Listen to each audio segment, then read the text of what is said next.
Il n'y aura plus de représentants de Twitter en Europe. Le bureau de Bruxelles ferme ses portes.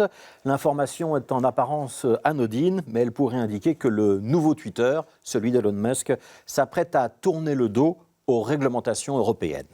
Alors Twitter, vous connaissez sûrement, vous pratiquez peut-être, c'est ce réseau social où l'on communique à coups de messages courts et percutants. Tout le monde n'y est pas.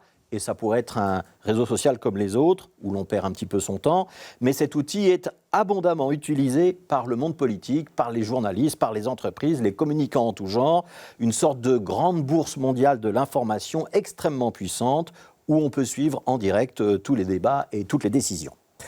Depuis que Twitter a été racheté par le milliardaire Elon Musk, ça tangue. Le nouveau propriétaire veut revoir les règles de modération à la baisse. Il a déjà permis le retour de l'ancien président américain Donald Trump, dont le compte avait pourtant été suspendu à vie après des appels à la violence lors des événements du Capitole. Et puis surtout, Elon Musk a mis la pression sur les salariés de l'entreprise, si bien que des centaines d'employés ont dorénavant préféré remettre leur démission. C'est donc dans ce contexte que le bureau européen de Twitter va fermer ses portes. En soi, ce n'est pas un drame, il n'employait qu'une poignée de personnes.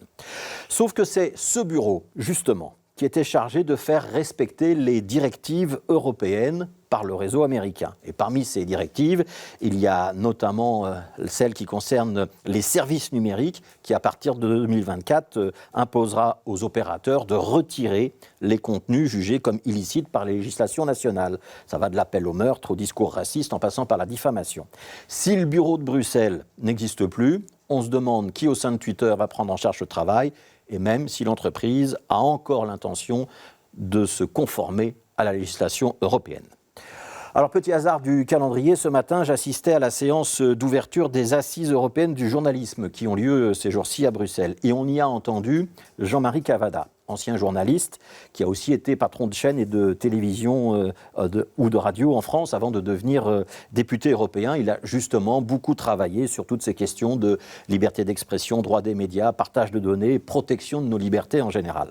Et ce matin, à Bruxelles, donc Jean-Marie Cavada a tenu à peu près ce discours. Il faut lutter contre les monopoles qui s'installent dans le domaine de l'information, parce qu'ils menacent nos libertés en se plaçant au-dessus de nos institutions et en ne respectant pas nos lois. Ils phagocytent des métiers et des fonctions et en détruisent beaucoup d'autres.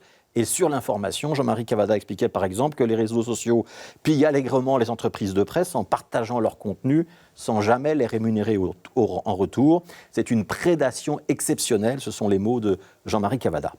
Bon, alors aujourd'hui, il y a quand même encore beaucoup de véritables informations sur Twitter, mais elles sont noyées au milieu des fake news, de la propagande, des discours de haine, des coups de colère des uns et des autres, parce que sur Twitter, il y en a qui parlent beaucoup, mais ne disent rien du tout, pour paraphraser Arnaud.